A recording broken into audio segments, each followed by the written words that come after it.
Welcome. How nice of you to stop by for a visit. I've been expecting you.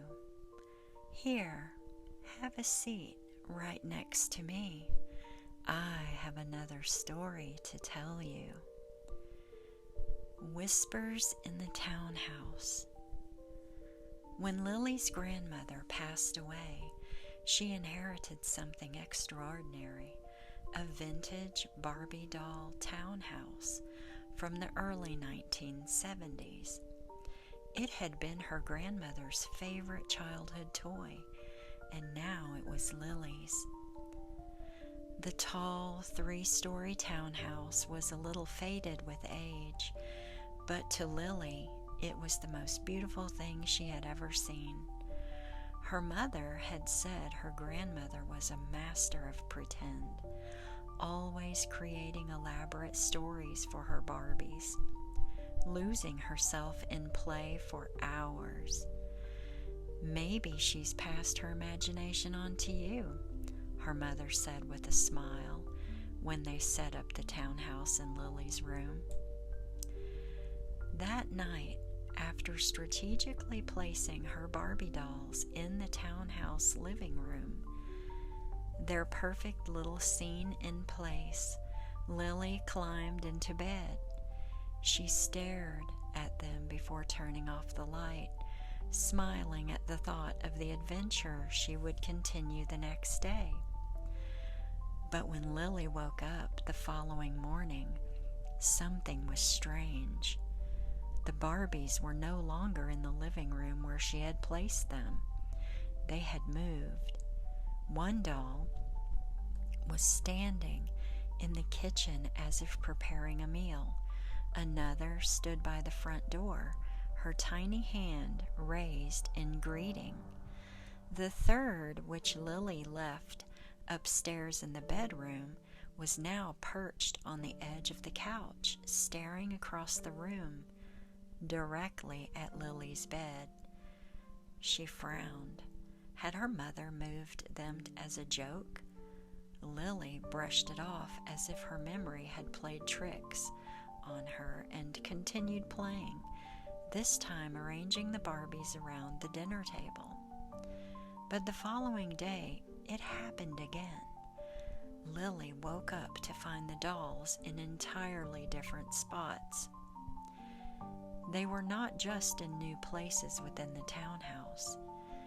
They had spread out into her room. One was sitting on her dresser, another on her nightstand, and the third, once again, was facing her bed, standing on the floor as though watching her sleep. She felt a chill run down her spine. "Mom?" she called downstairs. "Did you move my dolls?" Her mother appeared in the doorway, wiping her hands with a towel. "No, sweetheart, why?" Lily did not know how to explain it, so she shook her head. No reason. As she got ready for bed that night, Lily felt a presence in her room. She carefully arranged her Barbies in the living room again, ensuring everything was perfect. Then she lay in bed, staring at the townhouse, wondering if they would move again. As she drifted off to sleep, she heard a soft and distant whisper that sounded like her grandmother's voice from years ago. The following day, the dolls moved again, this time unmistakably. One Barbie sat at the foot of her bed, another leaned against her pillow, and the third stood on the floor, arms outstretched as if beckoning her. Lily's heart raced. She hurried downstairs, her voice trembling as she spoke. "Mom, I think Grandma is playing with my Barbies." Her mother's face softened, but she didn't seem surprised. "You know, Lily," she said quietly, "that townhouse was very special to your grandmother. She used to say the best part of growing up was living in her imagination whenever she wanted. Maybe a part of her still is. That night, Lily was unable to sleep. She kept her eyes open, watching the Barbies, daring them to move. Around midnight, she heard it again, the faint whisper, closer now. The room seemed to hum quietly, as though the walls were listening. The dolls moved slowly at first, with just a twitch of an arm and a turn of a head.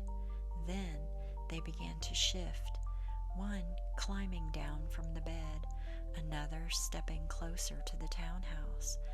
Lily sat up, wide-eyed but strangely calm, as though part of her had always known this would happen. As the dolls gathered around the townhouse, they familiarly arranged themselves. Lily realized with a start that they were reenacting the stories her grandmother had told her and the games they had played together long ago. And then she knew her grandmother wasn't trying to scare her. She was still playing just like she always had. From that night on, Lily no longer minded the moving dolls.